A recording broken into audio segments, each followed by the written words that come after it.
Assalamualaikum warahmatullahi wabarakatuh. Marhaban ayyuhal musyahidun al-kiram. Nahnu minal firqah ats-tsaniyah fi madah masailil fiqh. Sanashrah lakum an maqasidis syariah wat taqlid wat talfiq. Ma'aya Faidatul Ilmi Zakaria wa sadiqati Nurma Wahyu Lestari. في هذا الفيديو سنبحث عن 4 مباحث الرئيسية هي: أولاً الفهم والأساس المنطقي في مقاصد الشريعة. ثانياً أدوار مقاصد الشريعة في استنباط الأحكام. ثالثاً التقليد. ورابعاً التلفيق. البحث الأول: الفهم والأساس المنطقي في مقاصد الشريعة. ما هي مقاصد الشريعة؟ مقاصد الشريعة تتركب من كلمتين هما مقاصد والشريعة. مقاصد جمع من كلمة مقصد، وهي مصدر الميم من كلمة قصد يقصد قصدا ومقصدا. ذهب ابن المنصور على أنها تعني استقامة الطريق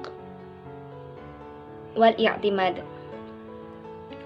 Ibnu Mansur berpendapat bahwasanya artinya ialah keteguhan pada suatu jalan dan sesuatu yang menjadi tumpuan. Kama qala Allah Ta'ala fi kitabihil karim, Bismillahirrahmanirrahim. Wa 'alallahi qasdus sabili wa minha jair walau syaa lahadakum ajma'in. Al-ayah. Kemudian ada juga yang mengatakan bahwasanya artinya ialah al-adlu, keadilan, yakni at-tawassut, mengambil jalan tengah, ai adamul ifrat wa tafrid, tidak terlalu longgar dan tidak juga terlalu sempit. Kama qala Allah Ta'ala fi kitabihil karim, Bismillahirrahmanirrahim. Waqsid fi mashyika waghdud min sawtik, inna ankaral aswati la sawtul hamir. Al-ayah. Sehingga dapat ditarik kesimpulan bahwasanya maqasid ialah sesuatu yang dilakukan dengan penuh pertimbangan untuk mencapai suatu tujuan yang dapat mengantarkan manusia kepada jalan kebenaran, yang mana jalan kebenaran ini nantinya harus diyakininya dan diamalkannya secara teguh.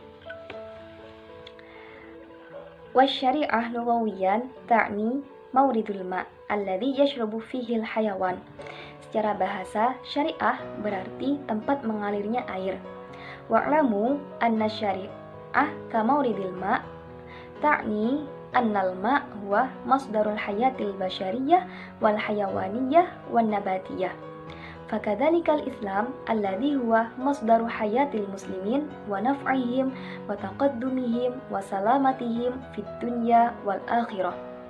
Bila syariah la yahsilu ala khairin kama idza annahum la yahsiluna 'alal ma'. Lidzalika fa inna syariah al-islamiyah hiya masdaru kulli khairin wa amalin wa sa'adatin fid darain, yakni fid dunya wal akhirah. Penggunaan kata maqasid syariah yang dapat diartikan sebagai tempat mengalirnya air dapat dimaknakan bahwasanya air merupakan sumber kehidupan bagi manusia, hewan, dan tumbuhan. Begitu juga dengan syariat yang menjadi sumber kebahagiaan, kemaslahatan, keselamatan, kemajuan bagi kaum muslimin. Tanpa adanya syariat, mereka tidak akan mencapai kebaikan, sebagaimana mereka tidak dapat meminum air.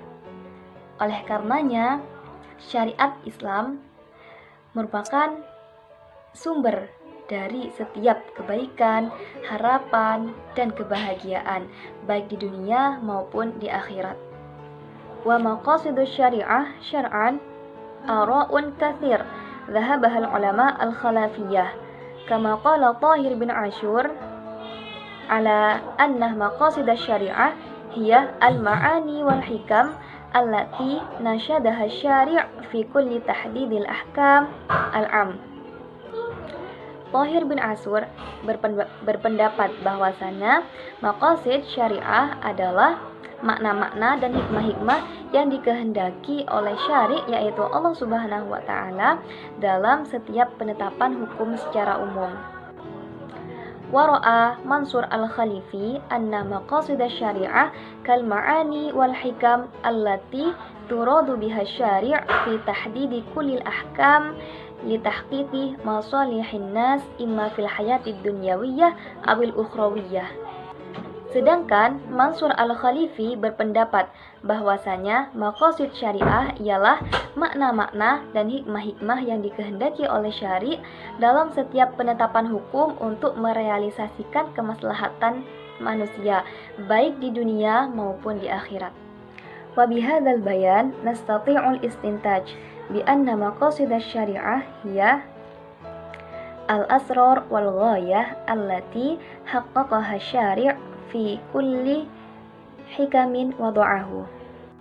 Dari sini dapat ditarik kesimpulan bahwasanya maqasid syariah ialah tujuan dan rahasia-rahasia yang hendak dicapai oleh syari' dalam setiap penetapan hukum. Ala inna maqasid syariah tanfa'ul mujtahidin wa ghairahum manfa'atan tammah. Al mujtahidin annal ma'rifa anha tusa'iduhum fi istinbatil ahkam wa ammalil akharin fayu'malu ayyatamakkanu min fahmi asrari irsa'il ahkam bihaitsu yahfazuhum ala tatbiqiha. Pengetahuan tentang maqasid syariah sangat bermanfaat bagi mujtahidin ataupun orang lain.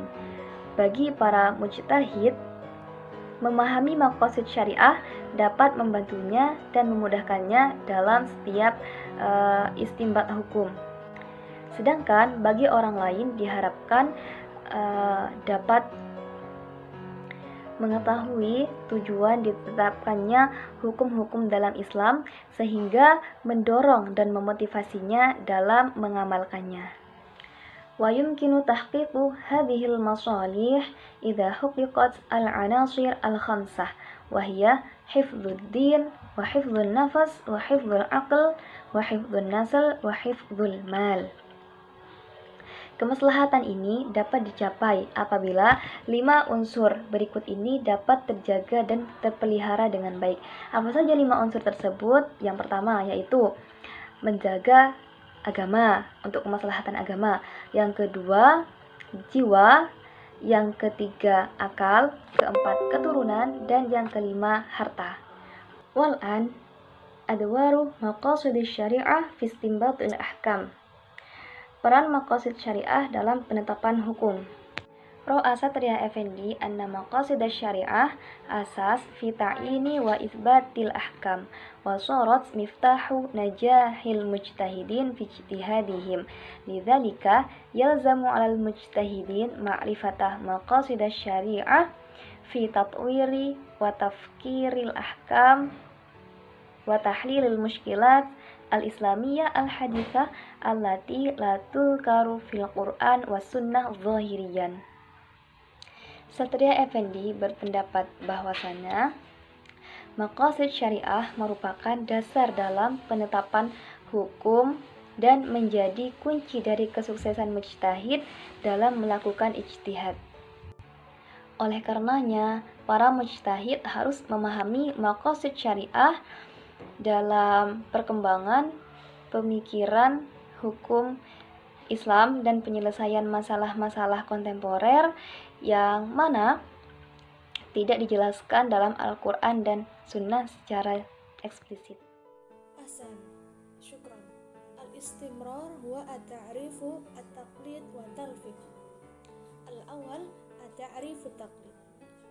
Wafqan lil-lughah fahiya ta'ti min sya'ril masdar min kalimah qallatun wallati tu'ni kiladatan yatimmu irtida'uha aw lafaha hawla 'unukin syahsun akhar aw matla hayawanun sayatimmu sun'uhu wa بحيث يتم إلقاء العنق قلادة على شكل قلادة علامة أو مثل معز التي تم ربط رقبتها بحبل أو حبل يمكن سحبها إلى رقبة أو في أي مكان دون أن يلاحظها أحد من قبل الماعز المعنى.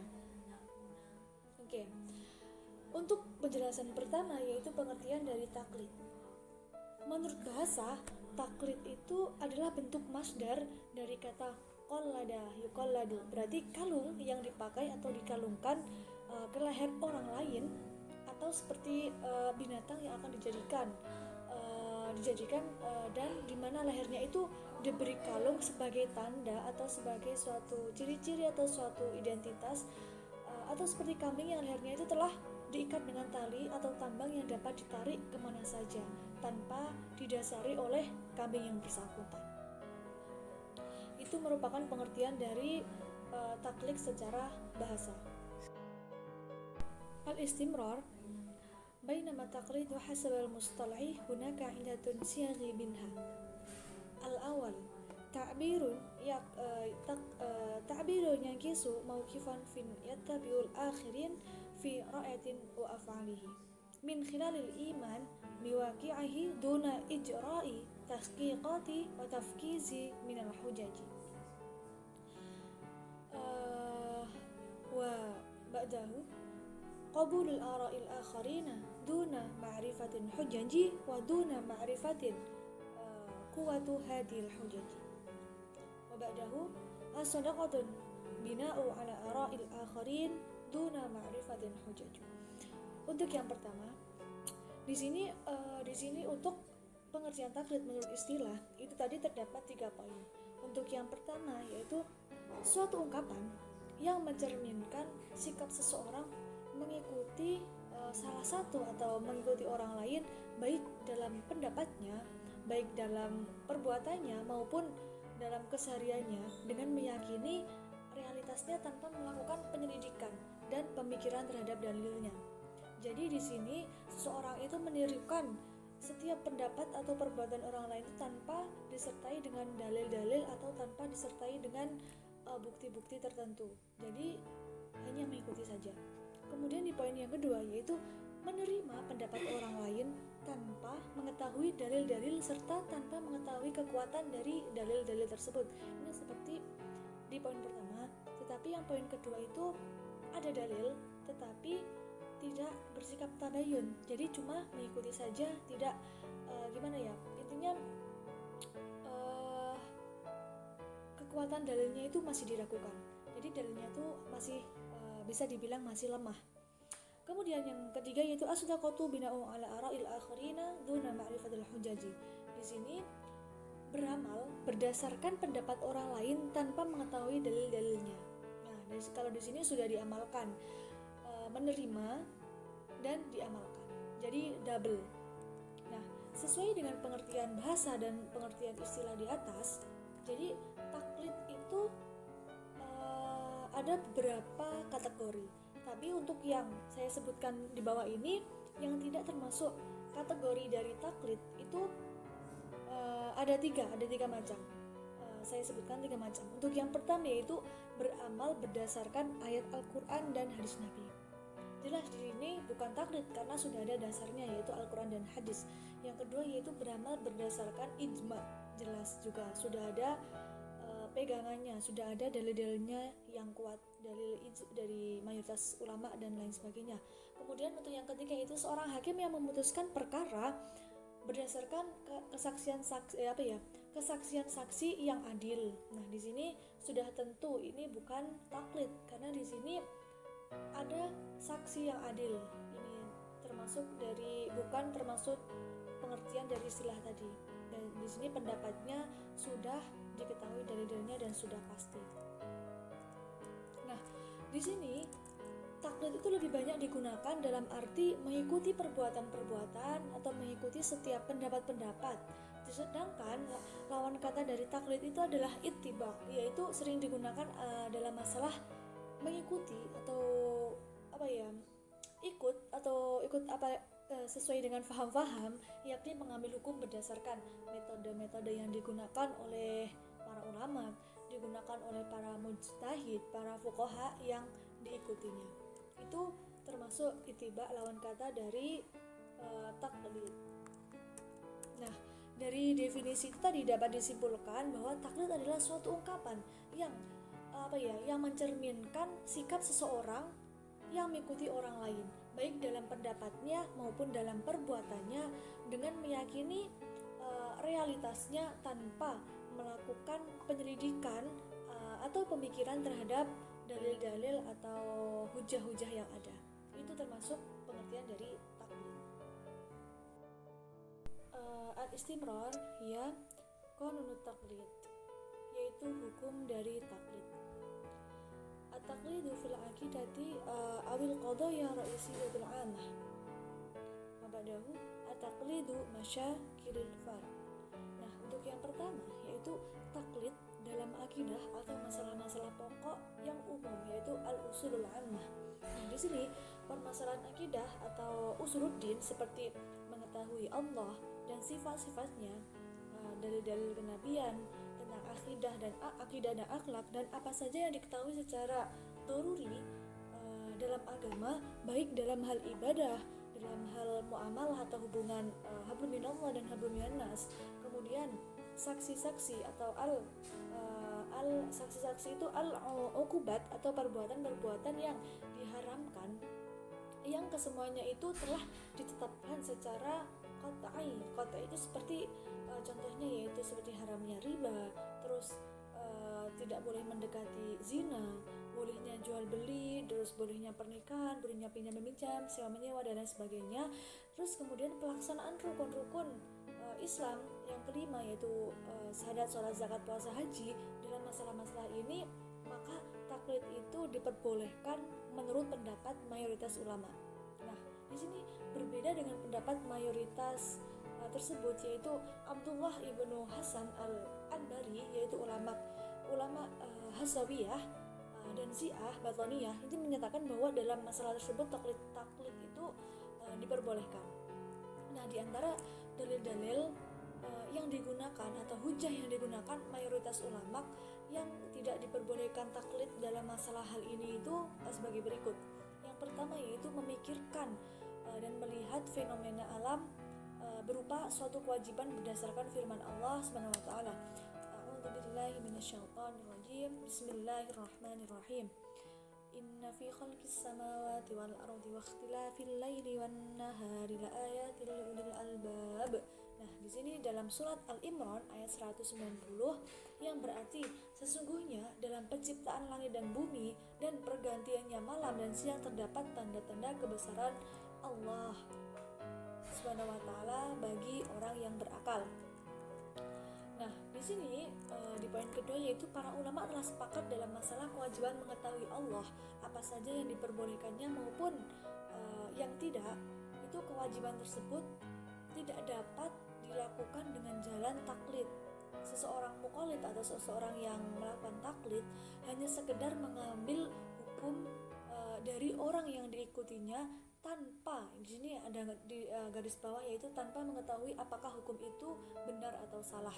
Terkadang bisa jadi orang yang diikuti tersebut berbohong, maka di sini kebohongan tersebut akan menjadikan suatu kesesatan orang yang mengikutinya, yaitu disebut saja orang yang bertaklid kepadanya. Begitu. Kemudian untuk yang tadi hukum yang kedua yaitu taklid dalam masalah-masalah cabang, yaitu at-taqlidu masyakilil far'. Nah, di sini bagi orang yang tidak memenuhi persyaratan ijtihad, baik ijtihad yaitu mustahid bagi mereka ulama maupun awam, haram bagi mereka untuk berijtihad. Sebab ijtihad itu hanya dilakukan justru akan membawa pada kesesatan. Di sini ada Allah berfirman dalam surat Al-Baqarah ayat 286 yang berbunyi, A'udzubillahi minasyaitonirrajim, la yukallifullahu nafsan illa wus'aha. Yang artinya Allah itu tidak akan membebani seseorang melainkan sesuai dengan kemampuannya. Di sini orang-orang yang tidak memenuhi persyaratan-persyaratan ijtihad semacam itu wajib mengikuti pendapat imam mustahid atau imam mustahid yang yang muktabar atau istifa itu meminta kejelasan atau meminta penjelasan hukum kepada ahlinya sejalan dengan firman-firman dari Allah SWT, yaitu bertanyalah kepada ulama apabila kamu tidak mengerti. Nah, di sini bagi orang-orang yang memenuhi persyaratan ijtihad, maka wajib bagi mereka untuk berijtihad dan mengamalkan hasil ijtihadnya. Nah, di sini tidak dibenarkan atau dalam artian bersifat haram baginya bertaklid atau mengikuti pendapat mujtahid yang lain. Nah, di sini ke arah inilah harus kita pahami ucapan imam-imam mujtahid kenamaan seperti Imam Hanafi, seperti Imam Syafi'i dan Imam Hambali dan lain sebagainya yang melarang taklid. Artinya bagi yang mampu beristihad sendiri karena telah memenuhi persyaratan-persyaratan itu tadi, janganlah mengikuti atau bertaklid kepada mustahid yang lainnya, tetapi wajib beristihad sendiri karena dirasa syarat-syaratnya itu sudah memenuhi. Nah, dengan demikian tidak benar jika kita mengatakan bahwa istihad itu wajib dan taklid itu haram. Itu tidak benar secara mutlak tanpa ada batasan-batasan tertentu. Nah, di sini sebab tidak tidak realistis. Kenyataan di sini itu menunjukkan bahwa sejak dahulu sampai zaman sekarang atau sampai saat ini dan akan terus berlanjut terus sampai akhir zaman, mayoritas umat Islam itu dari kalangan orang awam. Nah, yang awam ini jelas tidak mengikuti atau untuk dipaksakan harus mengupayakan dirinya menjadi mujtahid. Jadi di sini orang awam itu biasanya itu hanya mengikuti para mujtahid. Di antara ulama yang mengharamkan taklid dan mewajibkan ijtihad tanpa ada batasan-batasan tertentu ialah Ibnu Hazm dan Asy-Syaukani. Itu yang beranggapan bahwa taklid itu haram dan ijtihad itu tidak diperbolehkan. Itu merupakan hukum-hukum dari taklid. Selanjutnya yaitu marahil taklid awil muqallid, yaitu tingkatan taklid atau muqallid. Nah, di sini ada 3 poin dari taklid, yaitu at-taqlidu kulliyun aw an-nakiyu taqlidul muhdidi. Ba'dahu at-taqlidu fi ba'dil majallati al-qanuniyati faqat. Thumma at-taqlidu min haitsu qawaidul istinbat. Untuk yang pertama yaitu taklid secara total atau secara murni, yaitu at-taqlid al-mahdi. Nah, di sini seperti taklid yang dilakukan oleh kebanyakan orang awam. Nah, di sini di mana dalam keseluruhan hukum Islam, di sini mereka itu mengikuti pendapat imam mujtahid tanpa mengetahui dalil-dalilnya. Kemudian yang kedua yaitu at-taqlidu fi ba'dil majallatil al-qanuniyah faqat. Nah, di sini taklid dalam bidang-bidang hukum tertentu saja, seperti yang dilakukan oleh para ulama yang mampu beristihad dalam bidang mazhab, bidang tarjih, dalam bidang fatwa. Nah, dengan demikian dilihat dari satu sisi mereka dianggap sebagai mujtahid, tetapi dilihat dari sisi lainnya mereka termasuk muqallid, yaitu orang yang bertaklid. Kemudian yang ketiga yaitu at-taqlidu min haitsu qawaidul istinbat. Nah, di sini taklid dalam kaidah-kaidah istinbat seperti yang dilakukan oleh mujtahid muntasib.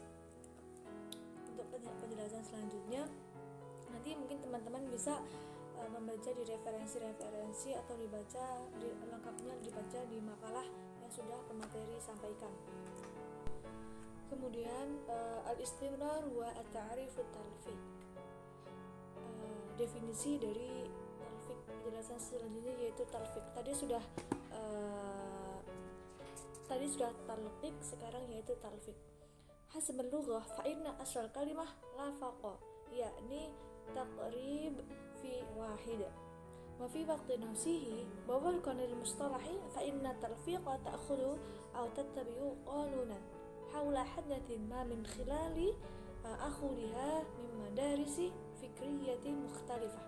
Nah, di sini pengertian dari talfiq secara bahasa talfiq itu berasal dari kata lafaqa, masdar dari kata lafaqa yang artinya mempertemukan menjadi satu. Nah, di sini ada pula yang berpendapat bahwa talfiq itu berasal dari bahasa Arab yang artinya yaitu menyamakan atau merapatkan dua tepi yang berbeda, seperti perkataan talfaqat tawab, yaitu mempertemukan dua tepi kain. Kemudian menjadinya juga perkataan talfaqal hadis, yaitu menghiasi suatu cerita dengan salah atau bohong. Nah, sedangkan menurut istilah talfiq itu adalah mengambil atau mengikuti suatu hukum tentang suatu peristiwa dengan mengambil dari berbagai mazhab. Dari di sini mengambil dari berbagai mazhab atau mengambil dari dalil-dalil atau pendapat-pendapat yang lainnya. Di sini talfiq juga sebutan bagi seseorang yang dalam beribadah mengikuti salah satu pendapat dari mazhab yang empat, yang mazhab lain yang populer, mazhab Syafi'i, Hanafi, Hambali, dan lain sebagainya, tetapi ia mengikuti pula mazhab yang lain dalam hal pokok atau salah satu bagian tertentu. Nah, di sini ada juga ulama yang mendefinisikan talfiq sebagai mengikuti atau bertaklid kepada dua imam mujtahid atau lebih dalam pelaksanaan suatu amal ibadah. Sedangkan kedua imam yang bersangkutan itu tidak mengetahui sahnya amal ibadah tersebut karena tidak sesuai dengan pendapat mereka masing-masing. Ada juga yang mengartikan atau mendefinisikan dengan beramal dalam suatu masalah menurut hukum yang merupakan gabungan dari dua mazhab atau lebih, atau menentukan hukum suatu peristiwa berdasarkan pendapat berbagai mazhab. Itu disebut juga dengan talfiq. Kemudian selanjutnya yaitu ra'yul ulama'i fi taufiq, yaitu pendapat ulama tentang talfiq. Wa hunaka thalathatun aqwalil ulama'i yajibu itharatuha fi hadhil mawdu'. Wa hiya al-awwal la yajuzu ta'mirul madhab kullihi aw ba'dahu. Isnan yumkinu ta'yirul madhab wal akhir mungkin tamaman. Nah, di sini ada tiga pendapat ulama itu ada tiga, yaitu yang pertama, tidak boleh pindah madhab baik secara keseluruhan maupun sebagian. Kemudian yumkinu ta'yirul madhab, boleh pindah madhab. Kemudian yang terakhir yaitu mungkin tamaman yaitu boleh secara mutlak. Untuk penjelasannya yaitu yang pertama, tidak boleh pindah madhab baik secara keseluruhan maupun sebagian. Nah, di sini ketika seorang mujtahid memilih salah satu dalil, maka ia harus tetap berpegang pada dalil itu, karena dalil yang telah dipilih itu dipandang kuat atau dipandang rojih, qawiyun, yang tidak dipilihnya dan yang tidak dipilihnya itu dianggap lemah atau dhaif. Pertimbangan rasio dalam kondisi seperti itu tidak menghendaki untuk mengamalkan dalil yang dipandang kuat, dan secara rasional pun apa yang telah dipilihnya itu harus dipertahankan. Begitu. Kemudian yang kedua yaitu yumkinu ta'yirul madhab, yaitu boleh pindah madhab. Menurut pendapat ini, seorang boleh saja pindah madhab meskipun dengan alasan mencari keringanan atau mencari rukhsah, asalkan tidak terjadi dalam satu kasus yang menurut masing-masing madhab adalah saling membatalkan. Begitu. Nah, kemudian untuk yang terakhir singkatnya saja yaitu mungkinun tamaman. Di sini boleh secara mutlak pindah. Pendapat ini membolehkan talfiq secara mutlak karena memang tidak ada larangan dalam agama untuk memilih salah satu madhab, walaupun di sini didorong ingin mencari keringanan atau mencari rukhsah dan mengambil yang mudah-mudah saja. Nah, di sini mayoritas ulama itu mengambil pendapat tentang bolehnya talfiq. Pendapat ini dipelopori oleh Imam Kamal bin Humam dan lain sebagainya. Nah, di sini terus ditambah lagi Imam Maliki, keduanya itu fikih madhab Hanafi tadi, yang Kamal ibnu Humam dan Imam ibnu Nujaim. Nah, ketika masa sahabat sendiri juga sering terjadi kasus para peminta fatwa sering minta fatwa itu kepada para sahabat tentang suatu masalah yang minta fatwa kepada sahabat yang lain tentang masalah yang lainnya. Nah, di sini secara tidak terus-menerus mengikuti fatwa seorang sahabat tersebut. Adzunnu yakfi penjelasan dari kelompok 2 tentang maqasid syariah, at-taqlid wa at-talqif. Apabila ada salah penjelasan atau salah dalam menyampaikan materi, mohon koreksinya dan mohon tambahannya, masukannya. Cukup sekian dari kami. Wassalamualaikum warahmatullahi wabarakatuh.